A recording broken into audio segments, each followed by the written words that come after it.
السلام علیکم ورحمۃ اللہ وبرکاتہ۔ رب اشرح لی صدری ویسر لی امری واحلل عقدۃ من لسانی یفقہوا قولی۔ ربی زدنا علما ربی زدنا علما ربی زدنا علما۔ اللہم فقہنا فی الدین اللہم فقہنا فی الدین اللہم فقہنا فی الدین آمین۔ جی آج ہم پڑھیں گے آیت نمبر 85 سے۔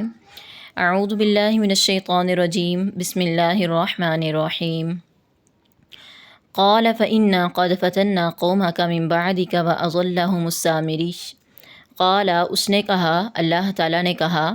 فإنا پس بے شک ہم نے، قد تحقیق، فتنا ہم نے آزمایا،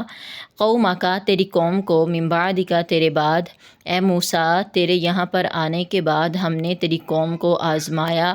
وأضلهم اور گمراہ کر دیا ان کو، السامری سامری نے۔ فرجع موسیٰ الی قومہ غضبان اسفا۔ فرجع پس لوٹے موسیٰ علیہ السلام الی قومہ اپنی قوم کی طرف، غضبان غصے سے، اسفاً غم سے بھرے ہوئے۔ قال اس نے کہا، یا قومی اے میری قوم، علم کیا نہیں، یعدکم وعدہ کیا تھا تم سے، ربکم تمہارے رب نے، وعدن حسناً ایک اچھا وعدہ، افطال کیا پس لمبی ہو گئی تھی مدت، علیکم تم پر، العہد وعدے کی، ام یا اردتم تم نے ارادہ کر لیا، ان یحل یہ کہ اترے، علیکم تم پر، غضب غصہ، من ربکم تمہارے رب کی طرف سے، فاخلفتم پس تم نے خلاف ورزی کی، موعدی میرے وعدے کی۔ قالوا ما اخلفنا موعدک بملکنا۔ انہوں نے کہا، ما خلفنا نہیں ہم نے خلاف ورزی کی، موعدہ کا تیرے وعدے کی، بملکنا اپنی ملکیت سے، اپنی مرضی سے، ولیکننا اور لیکن، حملنا ہم سے اٹھوایا گیا، اوزارن بوجھ، من زینت القومی قوم کے زیورات کا، قوم کی زینت کا۔ تو آپ کو پتہ جو زیورات ہوتے ہیں وہ خوبصورتی میں اضافہ کرتے ہیں، تو اس لیے زیورات کو زینت کہا گیا ہے۔ انہوں نے کہا کہ ہم سے اٹھوایا گیا، اوزارن بوجھ، من زینت القومی قوم کے زیورات کا، فقذفناہا پس ہم نے ان کو پھینک دیا، فکذالک پس اس طرح، القا ڈال دیا، السامری سامری نے۔ سامری نے کیا بنا دیا ان کا، فاخرج لہم عجلا جسدا لہ خوار۔ فاخرج پس اس نے نکالا، لہم ان کے لیے، یعنی سامری نے نکالا ان لوگوں کے لیے، عجلاً ایک بچڑا، جسداً جس کا ایک مکمل جسم تھا، لہو اس کے لیے، خوارن گائے کی آواز تھی۔ فقالوا پس انہوں نے کہا، ھذا یہ، الہکم تمہارا معبود ہے، و الہ موسیٰ اور یہ موسیٰ کا معبود ہے، فنسیا پس وہ بھول گیا۔ افلا یرون الا یرجع الیہم قولا ولا یملک لہم ضرا ولا نفعا۔ افلا اور کیا پس نہیں، یرونا وہ لوگ دیکھتے، اللہ یرجعو یہ کہ نہیں وہ لٹاتا، الیہم ان کی طرف، قولاً کسی بات کو، یعنی وہ بچڑا جو ہے، وہ جس کو انہوں نے معبود بنا لیا ہے، وہ ان کی کسی بھی بات کا جواب نہیں لٹاتا، ولا یملک لہم ضرا ولا نفعا اور نہ ہی وہ اختیار رکھتا ہے ان کے لیے کسی بھی نقصان کا، ولا نفع اور نہ ہی نفع کا۔ اب یہاں پر جو موسیٰ علیہ السلام جب کوہ طور پر گئے تھے، اللہ تعالیٰ نے انہیں بلایا تھا کہ آپ آئیں، ہم آپ کو تورات دیتے ہیں، اپنے احکامات دیتے ہیں۔ تو جب موسیٰ علیہ السلام وہاں پر گئے تو ان کے بعد جو ہے وہ ان کی قوم کا ایک بندہ تھا، اس کا نام تھا سامری۔ سامری نے کیا کیا، سامری نے لوگوں سے کہا کہ اپنے اپنے سارے زیورات اکٹھے کرو، ان کو مجبوراً اس نے وہ سارے زیورات اکٹھے کروائے اور ان سارے زیورات کو پگھلا کر ایک بچھڑا بنا دیا، بچھڑا، گائے کا بچہ جسے ہم کہتے ہیں، وہ بچھڑا بنا دیا اور کہنے لگا کہ یہ تمہارا معبود ہے،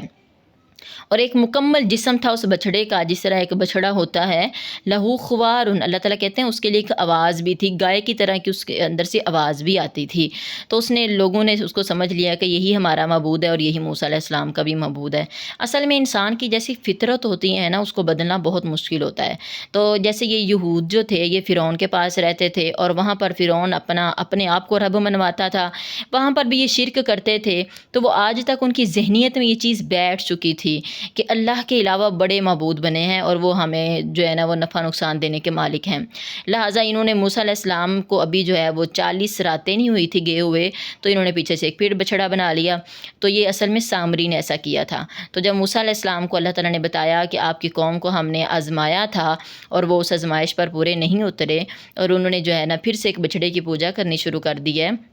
تو موسیٰ علیہ السلام واپس آئے، بڑے غصے میں تھے، بڑا دکھ بھی تھا کہ بڑی محنت کی ہے ان پر لیکن انہوں نے پھر بھی وہی کام کیا۔ لہٰذا وہ کہہ رہے ہیں کہ اللہ نے تم سے ایک اچھا وعدہ کیا تھا، جنت کا وعدہ کیا تھا کہ اگر تم توحید پر قائم رہو گے تو اللہ تمہارے گناہوں کو معاف کر دے گا۔ تو کیا وہ وعدہ اتنا لمبا ہو گیا تھا، اس وعدے کی اتنی لمبی مدت ہو گئی تھی جو تم اس وعدے کو بھول گئے تھے، یا پھر ویسے ہی تم نے چاہا کہ اللہ کا غضب تم پر اترے؟ تو انہوں نے کہا کہ ہم نے اپنی مرضی سے نہیں کیا بلکہ یہ سامری کا سارا کام ہے، ٹھیک ہے۔ افلا یرون، تو اللہ تعالیٰ وہی کہہ رہے ہیں کہ کیا وہ دیکھتے نہیں ہیں کہ ان کو تو کسی بات کا وہ جواب نہیں دیتا، ان کے کسی نفع نقصان کا مالک نہیں ہے، پھر بھی اس کی پوجا کرتے ہیں۔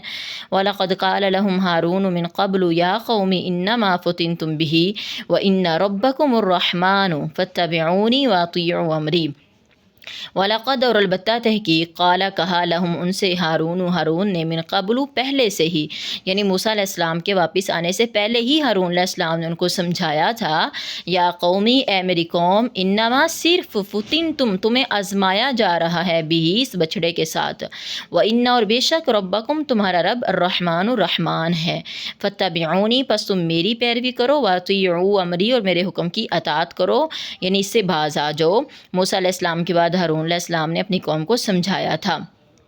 قالوا لن نبرح علیہ عاکفین حتی یرجع الینا موسیٰ، قالوا، انہوں نے کہا، لن نبرح، ہم ہمیشہ ہی رہیں گے، علیہ، اس پر، عاکفین، اعتکاف کرنے والے، یعنی مجاور بن کر رہنے والے۔ تو ان کا جواب کیا تھا؟ انہوں نے کہا ہم تو اس پر مجاور بن کر رہیں گے، ہم تو انہی سے جو ہے نا، اسی بچڑے سے اپنی فریادیں اور سارا کچھ اسی کے لیے سب کچھ کریں گے، حتیٰ، یہاں تک کہ لوٹ آئے، الینا، ہماری طرف، موسیٰ علیہ السلام۔ قال یا ہارون ما منعک اذ رأیتہم ضلوا، قال، موسیٰ علیہ السلام نے کہا، یا ہارون، اے ہارون، ما منعک، کس چیز نے تجھے روکے رکھا، اذ، جب، رأیتہم، تو ان کو دیکھ رہا تھا کہ ضلوا، وہ گمراہ ہو رہے ہیں، اللہ تتبعن، یہ کہ تو نے میری پیروی نہیں کی۔ تو موسیٰ علیہ السلام جب آئے تو وہ ہارون علیہ السلام کو ڈانٹ رہے تھے، افعصیت امری، کیا پس تم نے نافرمانی کی ہے میرے حکم کی؟ قال یا ابن ام لا تاخذ بلحیتی ولا براسی، موسیٰ علیہ السلام کو اتنا غصہ آیا کہ انہوں نے اس کا سر پکڑ لیا اور اس کو ڈانٹ رہے ہیں کہ تم نے بھی ان کو نہیں سمجھایا۔ قال، اس نے کہا ہارون علیہ السلام نے، یا ابن امہ، اے میری ماں کے بیٹے، یا کا مطلب ہے اے، اور ابن کا مطلب آپ کو پتہ ہے بیٹا ہوتا ہے، اور امن ماں ہوتا ہے۔ تو اے میری ماں کے بیٹے، لا تاخذ، نہ تو پکڑ، بلحیتی، میری داڑھی، ورا براسی، اور نہ ہی میرے سر کو، انی خشیت ان تقولا، میں تو پہلے ہی ڈر رہا تھا، ان تقولا، یہ کہ تو کہے گا کہ فرقتا، تو نے جدائی ڈال دی ہے، بین بنی اسرائیل، اسرائیل کے درمیان میں، یہود کے درمیان میں، ولم ترقب قولی، اور تو نے میری بات کا انتظار نہیں کیا۔ مجھے تو پہلے اس چیز کا ڈر تھا کہ آپ ایسے ہی کہیں گے کہ آپ نے بنی اسرائیل کے درمیان جدائی ڈال دی ہے، کیونکہ بنی اسرائیل جو پوری یہود قوم تھی نا، جس کو موسیٰ علیہ السلام فرعون سے لے کر آئے تھے، تو اس میں مختلف فرقے بن گئے تھے، کچھ کہتے تھے کہ اس بچڑے کی پوجا کرنی چاہیے، کچھ کہتے تھے کہ نہیں کرنی چاہیے، اور کچھ جو ہے وہ بالکل خاموش تھے، نہ وہ کرنے والوں میں شامل تھے نہ وہ منع کرنے والوں میں شامل تھے، تو اس طرح ان کے فرقے بن گئے تھے۔ تو وہی ہارون علیہ السلام کہتے ہیں کہ مجھے تو پہلے ہی ڈر تھا کہ آپ ایسے ہی کہیں گے کہ تو نے جو ہے وہ جدائی ڈال دی ہے بنی اسرائیل کے درمیان میں، اور تم نے میرا انتظار نہیں کیا میری بات کا جو میں کہہ کر گیا تھا۔ قال فما خطبک یا سامری، لیکن جب ہارون علیہ السلام نے بتایا اور قوم نے بتایا کہ یہ سب کچھ سامری کا کیا دھرا ہے، تو قال، اس نے، موسیٰ علیہ السلام نے کہا، فما خطبک، پس کیا ہے تیرا معاملہ، یا سامری، اے سامری، یعنی تو نے ایسا کیوں کیا ہے؟ قال بصرت بما لم یبصروا، اس نے کہا، سامری نے کہا، بصرت، میں نے دیکھی، بما، وہ چیز، لم، نہیں، یبصروا، ان لوگوں نے دیکھی، یعنی اس نے کہا کہ میں نے وہ چیز دیکھی ہے جو ان لوگوں نے نہیں دیکھی، بھی، جس کو ان لوگوں نے نہیں دیکھا، فقبضت، پس میں نے مٹھی بھر لی، قبضتاً، ایک مٹھی بھرنا، من اثر الرسول، رسول کے قدموں کے نشانوں میں سے، فنبذتها، پس میں نے اس کو پھینک دیا، وکذالک، اور اس طرح، سولت، اچھی بنا دی، خوشنما بنا دی، لی، میرے لیے، نفسی، میرے نفس نے، یعنی جب موسیٰ علیہ السلام نے سامری سے پوچھا کہ تم نے کیا کیا ہے، تو سامری کہتا ہے کہ میں نے جبرائیل علیہ السلام کو دیکھا تھا کہ وہ اپنے گھوڑے پر سوار تھے، اور جس جگہ سے وہ گزرے تھے تو میں نے سمجھا کہ یہ بڑی مقدس جگہ ہے، بڑی پاکیزہ مٹی ہے، لہٰذا میں نے وہ مٹی اٹھا لی وہاں سے، اور میرے نفس نے اس طرح میرے لیے اچھی بات بنا دی، میرے نفس میں یہ خیال آیا کہ ایسا کرنا بہت اچھا ہے، کیونکہ یہ بابرکت ہے مٹی، تو لہٰذا اس کا بچڑا بنا لیتے ہیں اور اس کو پوجا کرنی شروع کر دیتے ہیں۔ تو وہ یہ سامری بتا رہے ہیں۔ قال فاذهب فإن لك في الحياة أن تقول لا مساس وإن لك موعدا لن تخلفه وانظر إلى إلهك الذي ظلت عليه آكفا لنحركنه ثم لننسفنه في اليم نسفا۔ تو موسیٰ علیہ السلام نے کہا فذہب، قال اس نے موسیٰ علیہ السلام نے کہا فذہب پس تو جا، فإن پس بے شک لکا تیرے لیے ہے فی الحیات زندگی میں ان تقولا یہ کہ تو کہے گا لا مساس ہرگز نہ چھونا، وإن اور بے شک لکا تیرے لیے موعدن ایک وعدے کا وقت ہے لن تخلفہ جس کی تجھ سے خلاف ورزی نہیں کی جائے گی،